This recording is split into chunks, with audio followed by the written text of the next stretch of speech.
Hello दोस्तों, बहुत बहुत स्वागत है हमारे यूट्यूब चैनल में आप सभी का। और उम्मीद करता हूँ आप सभी अपनी अच्छी तैयारी को बहुत थोड़ा सा स्पीड अप कर रहे होंगे। और जैसे कि हम कंटिन्यू आप लोगों के लिए लेक्चर प्रोवाइड कर रहे हैं। बहुत सारे अभ्यर्थियों का कमेंट है कि सर थोड़ा जल्दी जल्दी लेक्चर अपलोड कीजिए। तो हम कोशिश कर रहे हैं दोस्तों आप लोगों के लिए बिल्कुल फ्री ऑफ कॉस्ट वीडियो हम आपको दे रहे हैं। कहीं आपको जाने की जरूरत नहीं है, बस आप बने रहिए। धीरे धीरे मैं अपने आपको केमिस्ट्री के सारे लेक्चर्स को प्रोवाइड कराते चलूंगा। तो चलिए आज हम सॉलिड स्टेट का एक वन शॉट रिवीजन देखने वाले हैं, जिसमें हम पूरा सॉलिड स्टेट कवर करेंगे। क्या क्या हम पूरे प्रीवियस क्लासेस में पढ़े हुए हैं। ठीक है, तो वन शॉट रिवीजन में आज हम देखने वाले हैं। चलिए पूरा शुरू से, मैं जब क्लास स्टार्ट किया था, याद करो लेक्चर नंबर 1, तो मैं वहां आपको सॉलिड का क्लासिफिकेशन पढ़ाया था। ठीक है, जिसमें आपने देखे थे ठोस के दो टाइप होते हैं। ठीक है, एक होता है आपका क्रिस्टलाइन सॉलिड, जिसको आप क्रिस्टली ठोस बोलते हैं। ठीक है, क्रिस्टली ठोस, आप इसको लिख भी सकते हैं, वीडियो को पॉज करके स्क्रीनशॉट ले सकते हैं, कोई प्रॉब्लम नहीं है। और एक होता है आपका अमार्फस सॉलिड, जिसको हम बोलते हैं क्या, अक्रिस्टली ठोस। याद आ रहा होगा लेक्चर, जब आप पूरा लेक्चर आप देखे होंगे, शुरू से लेक्चर देखते आ रहे होंगे। तो क्रिस्टली ठोस के दो तीन टाइप होते हैं बताया था, जैसे कि मोलिकुलर सॉलिड होता है, आयनिक सॉलिड होता है, मेटेलिक सॉलिड होता है, आपका कोवेलेंट सॉलिड होता है। मोलिकुलर सॉलिड में हम देखे थे क्या, आणविक सॉलिड जिसको हिंदी में बोलते हैं। और आयनिक सॉलिड में आपका ये आयनिक सॉलिड है। और इस तरीके से आपका मेटेलिक सॉलिड में हमने देखे थे धात्विक सॉलिड। और कोवेलेंट या नेटवर्क जिसको बोलते हैं क्या, उप सहसंयोजी यौगिक या सहसंयोजी सॉलिड। ठीक है, इस टाइप की हमने बात किया था।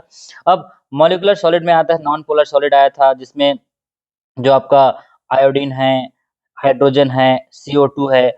और पोलर सॉलिड में हमने देखा था डाइपोल डाइपोल फोर्सेस, जैसे कि HCl है, आपका HO2 है। इस तरीके की एग्जांपल हमने पोलर सॉलिड में देखे थे। फिर हाइड्रोजन बॉन्डेड सॉलिड, जैसे कि आपका वाटर है, या अमोनिया है, या H2S है। इस तरीके से जो सॉलिड होते हैं आपका, वो किस में आता है, आपका हाइड्रोजन बॉन्डेड सॉलिड में आता है। अब उसके बाद बात किए थे हम आयनिक सॉलिड के बारे में। तो आयनिक सॉलिड में हमने देखे थे बहुत सारे स्ट्रक्चर देखे थे आयनिक सॉलिड में। आपका सोडियम क्लोराइड है, मैग्नीशियम ऑक्साइड है, कैल्शियम फ्लोराइड है। फिर हमने देखे थे जिंक सल्फाइड, कैल्शियम डाइफ्लोराइड। तो इस तरीके से आपका जो इलेक्ट्रोस्टैटिक अट्रैक्शन से जो बना होता है, वो आपका आयनिक सॉलिड में हम देखे थे। फिर हमने मेटेलिक सॉलिड की बात किया था। ये पूरा रिवीजन करा रहा हूं मैं, आपने ऑलरेडी इस चैप्टर को पढ़ चुके हैं। जिसको एक वन शॉट क्विक रिवीजन देखना हो, इस वीडियो को देख सकते हैं। ठीक है, चलिए अब मेटेलिक सॉलिड में देखिए, जो मेटल्स होते हैं जैसे कॉपर है, सिल्वर है, आयरन है, आपका मैग्नीशियम है। और इसमें पूरा क्लाउड ऑफ इलेक्ट्रॉन होता है एकदम, जैसे कि एक मेटल है तो पूरा इलेक्ट्रॉन इलेक्ट्रॉन पूरा इलेक्ट्रॉन भरा रहेगा। और कोवेलेंट नेटवर्क का एग्जांपल बताया था आपका, ग्रेफाइट बताया था। ठीक है, क्या क्या बताया था आपका, जो ग्रेफाइट होते हैं, या आपका जो कोरंडम होता है, डायमंड होता है। ठीक है, डायमंड आपका क्या है, आपका कोवेलेंट सॉलिड है। या एल्यूमिनियम नाइट्राइड बताया था, बोरॉन नाइट्राइड बताया था, या सिलिका ऑक्साइड है। आपका जो क्वार्ट्ज होते हैं, सिलिका कार्बाइड, ये सब किस में आता है, कोवेलेंट नेटवर्क या आपका सहसंयोजी सॉलिड में आते हैं। तो ये तो, हाँ, इसमें ये भी बताया था आपका, जो क्रिस्टलाइन सॉलिड होते हैं वो लॉन्ग रेंज ऑर्डर तक होता है। ये कोई भी रेगुलर ऑर्डर नहीं होता। ये आपका एनाइसोट्रॉपिक नेचर का होता है, ये आइसोट्रॉपिक नेचर का होता है। ये सारा चीज मैं डिस्कस कर चुका हूँ। आज पूरा रिवीजन के तौर पे हम पूरा देखने वाले हैं। फिर आपको बताया था क्रिस्टल सिस्टम, याद करो, यूनिट सेल, लैटिस पॉइंट। तो जो क्रिस्टल सिस्टम होता है वो 7 टाइप के सिस्टम होते हैं बताया था, और आपका 14 ब्रेविस लैटिस होता है। ठीक है, तो इसमें याद कराया था आपको, याद करो, CTOR HMT, cubic, tetragonal, orthorhombic, rhombohedral, hexagonal, monoclinic और आपका ट्राइक्लिनिक। याद आ रहा होगा आपको, क्यूबिक, टेट्रागोनल। ठीक है, टेट्रागोनल। और आपका होता है आर्थोरोम्बिक। ठीक है, आर्थोरोम्बिक, यहाँ पे लिख के दिखो, देखिए। फिर आता है रोम्बोहेड्रल, हेक्सागोनल, मोनोक्लिनिक और आपका ट्राइक्लिनिक। तो CTOR HMT याद कराया था, कटोरा HMT। कटोरा बोलते हैं, धान का कटोरा बोलते हैं हमारे छत्तीसगढ़ को। तो कटोरा में HMT। फिर आपको एंगल याद कराया था। ठीक है, A is equal to B is equal to C, A not equal to B not equal to C। पूरा सारे एंगल। और आपका जो साइड का एक होता है आपका एक्सियल डिस्टेंस। मैं दो चीज बताया था आपको, एक्सियल डिस्टेंस। ठीक है, इसको बोलते हैं क्या, अक्षीय दूरी, अक्षीय दूरी। और एक होता है एक्सियल एंगल, एक्सियल एंगल जिसको बोलते हैं क्या, अक्षीय कोण। ठीक है, अक्षीय कोण। अब यहाँ देखिए, alpha is equal to beta gamma 90, ये सब का पूरा आपको मैं ट्रिक बता चुका हूँ, एक बार जाके वीडियो को देखिए। फिर ये लेविस जो होता है, कितने टाइप के ब्रेविस लेटिस होते हैं, जैसे क्यूबिक जो होता है आपका, प्राइमरी क्यूबिक सेल हो सकते हैं, ठीक है, एफसीसी हो सकता है, बीसीसी हो सकता है, ये भी आपका प्राइमरी है। जो प्रिमिटिव क्यूबिक सेल है, एफसीसी, बीसीसी, इन सेंटर हो सकता है, ये प्रिमिटिव और बीसीसी है। ये पी और ई नाम क्या है आपका, प्रिमिटिव और आपका ईसीसी या इन सेंटर की बात कर रहा है, ठीक है। चलिए, ये तो आपका क्रिस्टल सिस्टम हो गया। फिर आपको बताया था number of atom, how to calculate number of atom. तो हमको पता है सिंपल क्यूबिक में क्या होता है, एससीसी में नंबर ऑफ एटम 1 होता है। फिर बॉडी सेंटर बताया था आपको, बीसीसी, बीसीसी में 2 होता है। ट्रिक भी बताया था, बी जो है 2 ए फॉर एप्पल के बाद क्या आता है, बी फॉर बॉल, तो ये 2 नंबर में आता है, इसलिए आपको याद रखिएगा बॉडी सेंटर में कितने नंबर एटम होते हैं, 2 होते हैं। एफसीसी में 4 होता है, एफ से याद रखिएगा 4, और इन सेंटर जिसको ईसीसी बोलते हैं, इसमें कितना होता है, 2। इस तरीके से आपका क्या है, नंबर ऑफ एटम पर क्यूबिक सेल, पर क्यूबिक यूनिट सेल के लिए हम इसको कैलकुलेट किए थे। फिर आपको बताया था ए और आर के बीच में रिलेशन, व्हाट इज ए और आर। तो सिंपल क्यूबिक के लिए क्या होता है, R is equal to a by 2। Face centre के लिए क्या होता है, R is equal to a upon 2 root 2। और बॉडी सेंटर के लिए क्या होता है, R is equal to root 3 by 4 a. फिर ऑक्टाहेड्रल वाइड और टेट्राहेड्रल वाइड बताया था, ठीक है। टेट्राहेड्रल साइड क्या होता है, 2 होता है, याद रखिएगा।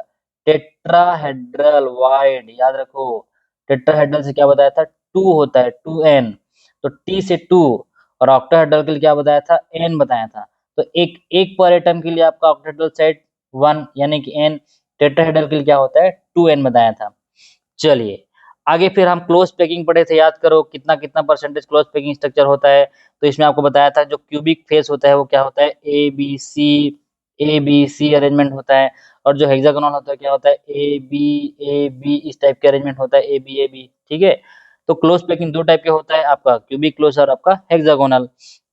फिर पैकिंग इफिशियंसी की बात किया था, जो क्यूबिक क्लोज पैकिंग होता है वो 74% होता है। और इसमें वाइड निकालने बताया था, 100 में आप 74 को माइनस कर देंगे तो जो आंसर आएगा आपका क्या होगा, वाइड होगा, ठीक है। तो इसमें कितना हो जाएगा, 100 में आप माइनस करेंगे 74 को, तो ये हो जाएगा 30 और 26% इसमें वाइड निकल जाएगा।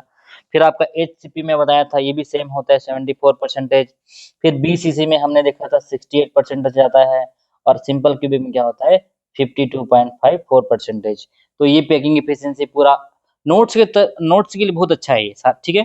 मैं आपके लिए पूरा नोट्स बनाने के लिए पूरा दे दिया हूँ, ये बनाते रहिए। अब एक लास्ट हमने पढ़ा था, सेकंड लास्ट, जो लिमिटिंग रेडियस रेशियो है, जिसका वैल्यू आपको बताया था, अगर यहाँ से यहाँ तक के बीच आपका वैल्यू आता है, ठीक है, तो आपको क्या करना है, कौन सा है, ऑक्टाहेड्रल है, टेट्राहेड्रल है, ये सब आपको पता चलेगा। तो ये देखिए, ये यहाँ पे मैं ले लेता हूँ, हाँ ये देखिए, केटायन और एनायन के बीच का जो रेशियो है, एनायन और केटायन के बीच, जैसे कि 0.155 से 0.225 आ रहा है, तो आपका कोऑर्डिनेशन नंबर 3 है बताया था। और प्लेनर ट्राइगोनल या ट्राइंगुलर प्लेनर हो सकता है इसका अरेंजमेंट। जैसे ही 0.225 से 414 के बीच आएगा तो आपका क्या हो जाएगा, आपका कोऑर्डिनेशन नंबर 4 होगा और टेट्राहेड्रल अरेंजमेंट होगा।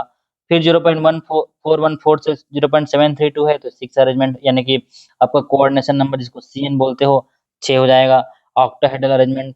और अगर 0.732 से 1 के बीच में आता है तो आपका हो जाएगा बॉडी सेंटर क्यूबिक सेल, इसका एग्जांपल है CaCl, caesium chloride.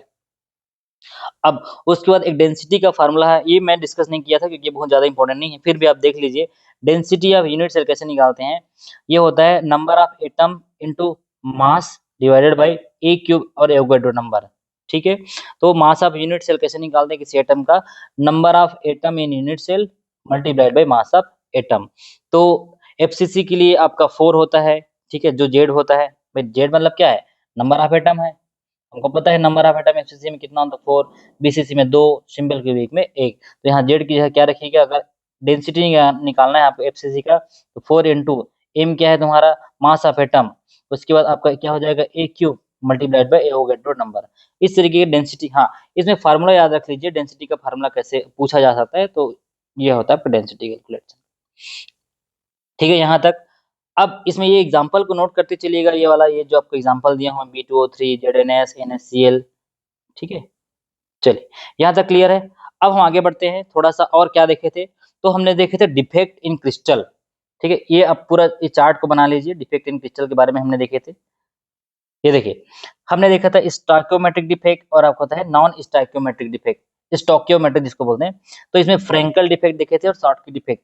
Frenkel defect क्या होता है, अगर एनायन और केटायन वैकेंसी जो होता है अपना निकल के वहीं पे फ्री मिसिंग हो जाता है, मतलब cation missing from normal side और कहीं बाहर नहीं जाता, वहीं पे रहता है और उसका डेंसिटी रिमेन सेम रहता है, ठीक है, डज नॉट चेंज। तो AGCL, AGBR, silver iodide, zinc sulphide. और शॉर्टकी डिफेक्ट में क्या हो जाएगा, जो केटायन या एनायन एक गायब हो जाएगा, तो उसको बैलेंस करने के लिए दूसरा भी गायब हो जाएगा, तो जिससे क्या होता है, डेंसिटी डिक्रीज होता है, ठीक है, डेंसिटी डिक्रीज होता है। इसका एग्जांपल है NaCl और KCl, CSBr, AgBr। तो यहाँ पे देखिए AgBr दोनों में है, ठीक है। तो एक नोट भी लिखा है, in AgBr both Frenkel and Schottky defect अगर। तो शॉर्टकी डिफेक्ट और फ्रेंकल डिफेक्ट आपका दोनों में पाया जाता है, कौन सा, जिसमें अपना AgBr है, ठीक है। ये होता है आपका स्टोइकियोमेट्रिक बताया था। और उसके बाद हमने देखे थे नॉन स्टोइकियोमेट्रिक डिफेक्ट में मेटल एक्सेस डिफेक्ट होता है और आपका मेटल डिफिशियंसी डिफेक्ट होता है, ठीक है। तो मेटल एक्सेस डिफेक्ट में एनायन वैकेंसी होता है, इंटरस्टिशियल केटायन में चला जाता है और वो बनाता है एन टाइप सेमीकंडक्टर। क्या बनाता है, एन टाइप सेमीकंडक्टर बनाता है। और जो मेटल का डिफिशिएंट टाइप होता है वो क्या बनाता है, पी टाइप सेमीकंडक्टर बनाता है। चलिए, ये तो बात हो गई अपना डिफेक्ट का। अब एक लास्ट पॉइंट हमने पढ़े थे, solid on the basis of electrical property. इसमें मैं तीन चीज आपको पढ़ाया था, बहुत बहुत अच्छे तरीके से पढ़ाया था। कंडक्टर जिसको बोलते हो चालक, क्या बोलते हो, चालक। और सेमीकंडक्टर जिसको हम बोलते हैं अर्धचालक, अर्धचालक। और इंसुलेटर मतलब क्या होता है, कुचालक। तो इसमें बैंड गैप होता है इलेक्ट्रिकल कंडक्टिविटी का, अगर 10 की घात 4 से लेके 10 की घात 7 तक ओम इनवर्स मीटर इनवर्स है तो ये कंडक्टर है। 10 की घात -6 से लेके 4 तक है तो क्या है, आपका सेमीकंडक्टर है। और बहुत कम, जैसे -20 से -10 तक है, देखिए, तो क्या है, आपका इंसुलेटर है। मतलब बिल्कुल भी इलेक्ट्रिसिटी कंडक्ट नहीं होगा इसमें, जैसे लकड़ी, रबड़, प्लास्टिक, डायमंड, इस तरीके के जो मेटल्स होते हैं वो क्या होते हैं, इंसुलेटर होते हैं। फिर आपको बताया था एन टाइप सेमीकंडक्टर और पी टाइप सेमीकंडक्टर क्या होता है। तो जब कभी भी ग्रुप 14 एलिमेंट में 15 वाले को डालेंगे, ठीक है, तो क्या बनाएगा, एन टाइप सेमीकंडक्टर। और जब कभी भी ग्रुप 14 में ग्रुप 13 को मिलाएंगे तो क्या बनाएगा, पी टाइप सेमीकंडक्टर।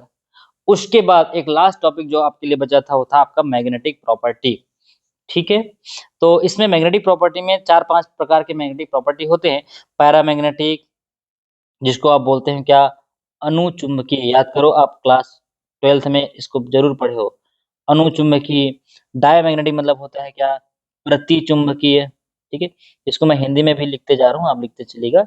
फिर आता है फेरोमैग्नेटिक, यानी कि आपका लौह चुंबकत्व, ठीक है, लौह चुंबकत्व।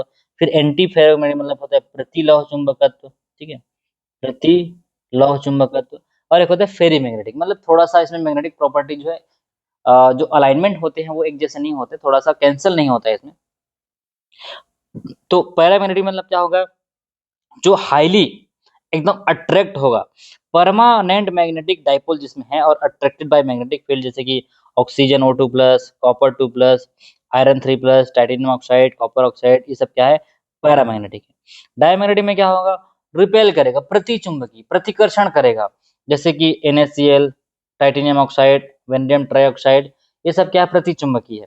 फेरोमैग्नेटिक में एकदम जल्दी से चिपक जाएगा, कुछ ज्यादा एकदम खतरनाक रहेगा इसमें। तो आयरन, कोबाल्ट, निकेल, ये सब क्या है, फेरोमैग्नेटिक है। एंटी फेरोमैग्नेटिक में क्या होगा, ये भी रिपल्सन करेगा, जीरो डाइपोल है, मतलब कोई मैग्नेटिक मोमेंट है ही नहीं। आप कितना भी उसको चुंबक के पास लेके जाओ, उसको कोई मतलब नहीं है, अपोजिट डायरेक्शन में कैंसिल हो जाता है।